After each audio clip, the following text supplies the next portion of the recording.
Assalamualaikum warahmatullahi wabarakatuh. Nama saya Laranti Lengo.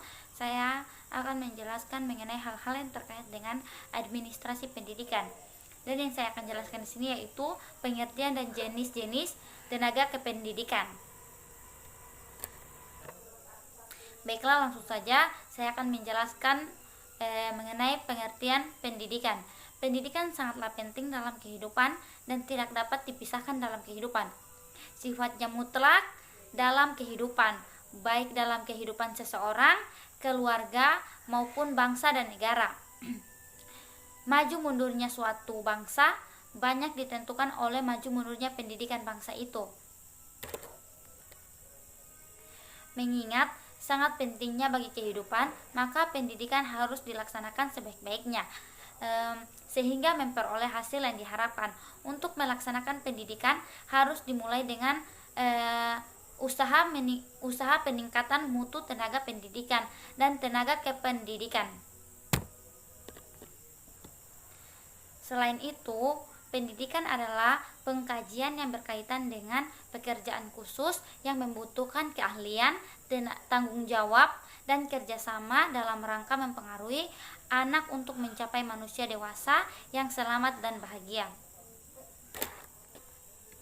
Kemudian mengenai profesionalisme berasal dari kata profesi yang artinya suatu bidang pekerjaan yang ingin atau akan ditekuni oleh seseorang. Jadi profesi adalah suatu pekerjaan yang menuntut keahlian tersebut. Profesional adalah pekerjaan atau kegiatan yang dilaksanakan oleh seseorang dan menjadi sumber penghasilan kehidupan yang memerlukan keahlian, kemahiran dan kecakapan yang memenuhi standar mutu tertentu serta membutuhkan pendidikan profesi. Jenis profesi dalam bidang pendidikan dibagi menjadi dua, yaitu tenaga pendidik dan kependidikan. Menurut Undang-Undang Sistem Pendidikan Nasional Nomor 20 Tahun 2003, khususnya bab 1 pasal 1 ayat 5 menyebutkan bahwa tenaga kependidikan adalah anggota masyarakat yang mengabdikan diri dan diangkat untuk menjunjung penyelenggaraan pendidikan.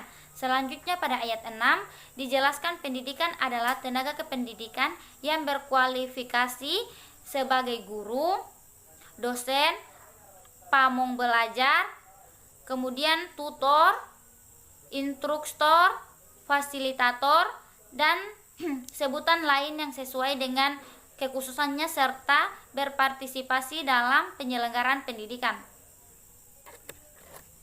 Terus di sini ada juga pengangkatan dan penetapan tenaga kependidikan.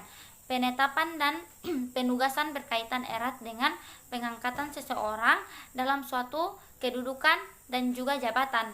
Pengangkatan dan penetapan tenaga kependidikan yang bukan tenaga pendidik pada satuan pendidikan yang diselenggarakan oleh pemerintah dilakukan oleh menteri lain atau pemimpin lembaga pemerintah non-departemen dengan memperhatikan keseimbangan antara penetapan dan kebutuhan serta ketentuan peraturan perundang-undangan yang berlaku bagi pegawai negeri.